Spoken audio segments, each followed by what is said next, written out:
La journée mondiale de lutte contre le VIH est célébrée tous les 1er décembre de chaque année. À la faveur donc de cette journée, cette info reçoit M. Alexis Gueux, il est directeur programme de Alliance Côte d'Ivoire. Avec notre invité, nous parlerons des activités de Alliance Côte d'Ivoire au profit des personnes vivant avec le VIH sur le territoire ivoirien. Monsieur Gueux, bonjour. Bonjour madame. Merci d'avoir répondu à notre invitation. Bienvenue. Merci. Tout de suite, la question c'est, présentez-nous un peu plus amplement Alliance Côte d'Ivoire. Alors, merci. Alliance nationale pour la santé et le développement est une ONG nationale de droit ivoirien qui intervient dans le domaine de la santé et le développement en Côte d'Ivoire et aussi dans la sous-région Ouessa, Alors, Alliance Côte d'Ivoire est affiliée au COSI, qui est le collectif des organisations de lutte contre le sida en Côte d'Ivoire. Alliance Côte d'Ivoire travaille avec Frontline AIDS, qui est une organisation internationale qui travaille aussi à la réponse communautaire à la lutte contre le VIH-Sida. Et nous sommes membres fondateurs de l'Institut de la société civile en Afrique de l'Ouest. Et donc, Alliance Côte d'Ivoire, c'est une ONG qui travaille avec les organisations de la société civile pour une réponse communautaire durable. D'accord. Et où Alliance Côte d'Ivoire en est-elle véritablement dans sa suivi aux personnes vivant avec le VIH-Sida? Alors, Alliance nationale pour la santé et le développement a des programmes communautaires en direction des personnes vivant le VIH. Nous apportons ce qu'on appelle le continuum de soins. C'est-à-dire, une fois que nous aidons le ministère de la Santé, de l'hygiène publique et de la couverture maladie universelle à atteindre cet objectif, l'objectif, c'est faire en sorte que les personnes vivant avec le VIH puissent vivre pleinement, puissent avoir accès aux services de santé, puissent mener les activités correctement. Et donc, Alliance, en tant qu'organisation de la société civile, intervient dans le domaine communautaire en travaillant avec les organisations de personnes vivant le VIH pour les amener à avoir accès à tous les services de santé. On l'a dit, le 1er décembre est la journée mondiale de lutte contre le sida. Et si on faisait un petit bilan de vos activités? Alors, il y a eu beaucoup de progrès dans la lutte contre le VIH-Sida en Côte d'Ivoire depuis plusieurs années.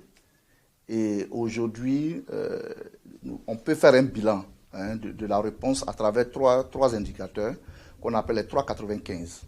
Alors, le premier 95, qui fait en sorte que 95% des personnes vivant avec le VIH connaissent leur statut sérologique. Aujourd'hui, on peut faire le bilan. Nous sommes à 97% des personnes vivant avec le VIH qui connaissent leur statut sérologique. Ça, c'est vraiment un élément important à mettre à l'actif de l'ensemble des partenaires qui interviennent dans la réponse à la lutte contre le VIH-Sida en Côte d'Ivoire. Sur le deuxième 95, qui est 95% de ces personnes vivant avec le VIH sont sous traitement, aujourd'hui, nous sommes à un objectif de 78%, qui est aussi un progrès important qui permet aujourd'hui aux personnes vivant le VIH d'avoir accès au traitement ARV. Et le troisième 95, c'est que parmi ces personnes vivant le VIH qui sont sous traitement, 95% ont une charge virale supprimée durablement. Aujourd'hui, nous sommes à un objectif de 82%. Et qui vraiment met à l'actif de l'ensemble des partenaires qui interviennent dans la réponse à la lutte contre le sida. Donc il y a eu beaucoup de progrès et nous sommes satisfaits de ces progrès qui ont été réalisés sur le lit du ministère de la Santé, de l'hygiène publique et de la couverture maladie universelle à travers son programme national de lutte contre le sida. D'accord, mais n'avez-vous pas l'impression que la sensibilisation sur le VIH s'est un peu refroidie ces dernières années, surtout avec la Covid-19? On a l'impression justement que la Covid-19 est un peu, en gris, venue voler la vedette au VIH. Est-ce que les personnes sont toujours conscientes de ce que cette maladie existe encore? Oui, vous avez parfaitement raison. C'est vrai que la pandémie de la Covid-19 a relevé de profondes inégalités sociales et économiques. Et donc, ça a permis aussi à l'ensemble des partenaires d'ajuster le programme pour faire face à la pandémie parce que ça a eu un impact sur nos programmes VIH. Et donc, ça a été fait à travers des plans de contingence, à travers des financements additionnels qui ont permis d'apporter une réponse efficace à la lutte contre le VIH tout en réduisant l'impact de la pandémie à Covid. Effectivement, sur la question de sensibilisation, le programme de prévention et de sensibilisation de façon globale, il y a eu quand même des baisses de financement à ce niveau, mais avec l'appui de nos partenaires financiers, nous sommes en train de reprendre les activités de prévention, de sensibilisation dans la communauté, à travers les leaders communautaires, à travers les leaders religieux, pour apporter un message de vie, un message d'espoir aux populations, pour leur dire que le sida n'est pas fini, on a encore beaucoup de progrès à réaliser.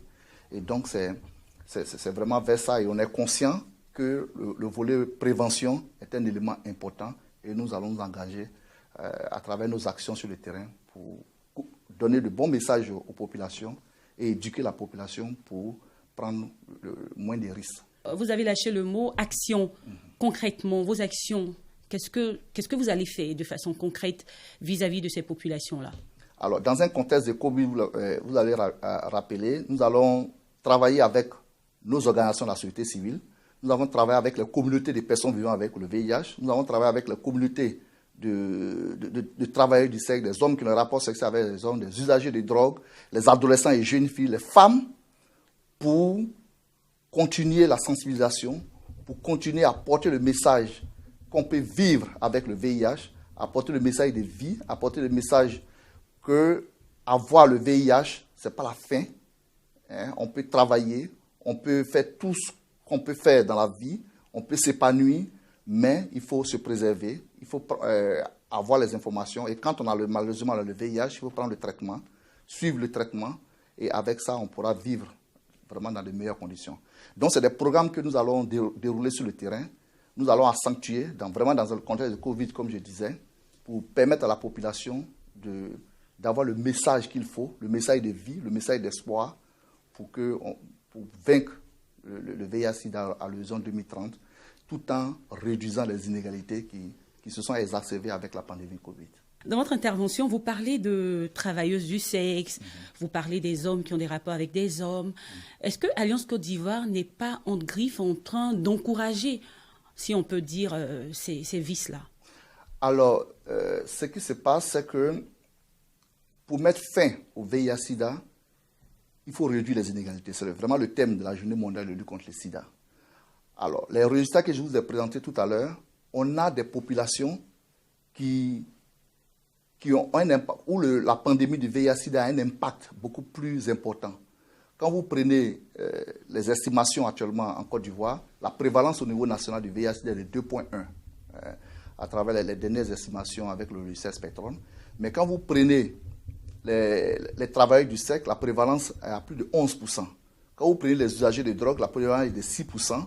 Quand vous prenez les hommes qui ont un rapport sexuel avec d'autres hommes, la prévalence est de 12%.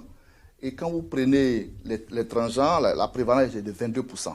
Donc, on ne peut pas mettre fin à la pandémie sans que ces populations-là aient accès aux services de santé. Donc, c'est de réduire les inégalités pour que ces populations aient accès aux services de santé. Pour que quand ils sont malades, ils puissent avoir accès au traitement ARV. Pour qu'ils puissent avoir accès aux services de dépistage. Pour qu'ils puissent avoir accès aux services de prévention. Donc, c'est vraiment sur l'angle de la santé publique que nous travaillons avec ces populations qu'on appelle les populations clés. Mais il n'y a pas que ces populations clés, vous avez les femmes. Aujourd'hui, 6 femmes sur 10, ça veut dire 6 personnes vivant le VIH sur 10 sont des femmes. Donc 60% des personnes vivant le VIH sont des femmes. Et donc, il faut travailler de plus en plus avec les femmes pour réduire l'impact du VIH-Sida en direction des femmes. Même les enfants, les adolescents et jeunes filles. Quand vous prenez les nouvelles infections aujourd'hui, 26% sont les adolescents et jeunes filles. Donc, il faut dérouler des programmes en direction des adolescents et jeunes filles. Donc, c'est ensemble, avec toutes ces populations, que nous pouvons mettre fin à la pandémie du VIH-Sida. Il ne faut pas laisser d'autres populations sur la route, de côté, sans les intégrer dans la réponse à la lutte contre le VIH-Sida. Et donc, c'est dans ce cadre-là que nous travaillons. C'est dans ce cadre que le ministère de la Santé, de l'Hygiène publique et de la couverture maladie UNICEF travaille. C'est dans ce cadre-là que le programme national de lutte contre le VIH-Sida travaille. Et c'est dans ce cadre que l'Alliance Côte d'Ivoire apporte sa contribution au niveau communautaire pour atteindre les objectifs qui se sont fixés. D'accord. Parlons à présent de la prise en charge des personnes vivant avec le VIH. Comment se fait concrètement cette prise en charge au niveau d'Alliance Côte d'Ivoire? Alors, nous intervenons à la fois dans le domaine de la prévention, mais aussi dans le domaine du traitement, ce qu'on appelle globalement les soins et soutiens. Donc, nous avons des services de prévention pour réduire les risques, la communication pour le changement de comportement. Nous faisons l'offre de services de dépistage pour permettre aux personnes qui vivent avec le VIH de connaître leur statut sérologique. Et si malheureusement on a des personnes qui ont le VIH, faire en sorte qu'ils aient accès au traitement. Donc, quelle que soit la population, quel que soit le type de population, il faut qu'ils aient accès au traitement. Donc, c'est le travail que nous faisons en soutenant les communautés de PVIH, en soutenant les communautés de femmes, de jeunes, pour leur permettre d'avoir une réponse beaucoup plus efficace à la lutte contre le VIH-Sida. Donc, c'est des financements que nos partenaires apportent à la Côte d'Ivoire, que nous mettons à la disposition des organisations de la société civile pour accroître la réponse à la lutte contre le VIH-Sida en Côte d'Ivoire. Nous sommes en fin d'année. Est-ce qu'Alliance Côte d'Ivoire a des projets? Si oui, quels sont ces projets-là? Oui, nous allons maintenir nos interventions de lutte contre le VIH-Sida pour les 2 prochaines années. Nous allons faire des ajustements, intensifier nos interventions pour réduire les inégalités. Comme on l'a dit, on ne peut pas mettre fin à la lutte contre le VIH-Sida sans réduire les inégalités, sans mettre fin aux inégalités. Et donc, la perspective, c'est ça pour nous. Faire en sorte qu'on ne laisse pas une population de côté. Que ce soit les femmes, les jeunes, les usagers de drogue, les hommes qui ont rapport sexuel avec d'autres hommes, les travailleurs du sexe. Tous ceux-là, ils doivent bénéficier des services de prévention, ils doivent bénéficier des services de prise en charge, ils doivent bénéficier d'informations pour leur bien-être, pour qu'ils aient accès aux services de santé, pour que quand ils sont malades, ils puissent avoir accès à l'hôpital. Et donc, c'est ce message-là que nous allons continuer. Ce sont des investissements additionnels grâce à nos partenaires financiers que nous allons continuer à réaliser les 2 prochaines années. D'accord. Y a-t-il un point sur lequel vous voudriez bien revenir au terme de notre entretien? Oui, je voudrais insister sur le fait qu'aujourd'hui, nous sommes vraiment convaincus qu'on ne peut pas mettre fin au VIH-Sida sans réduire les inégalités. Il y a trop d'inégalités qui entretiennent le VIH-Sida, que ce soit en Côte d'Ivoire ou dans la sous-région. Donc, pour nous, en appui au ministère de la Santé, en appui au programme national de lutte contre le sida, nous allons nous investir davantage dans les communautés, pour accompagner les communautés, pour réduire ces inégalités-là. Et faire beaucoup de plaidoyers pour que toutes les populations en Côte d'Ivoire puissent avoir accès à un service de prévention de qualité, à un service de prise en charge de qualité, pour mettre fin à l'horizon 2030 au VIH-Sida en Côte d'Ivoire. Donc c'est vraiment ce message-là que je voudrais porter. Merci infiniment, M. Alexis Gueux. Merci d'être passé à cette info. Sur ce, c'est la fin de cette émission. Merci de l'avoir suivi. Et puis, restez sur cette info. L'information se poursuit. À bientôt. Je vous remercie.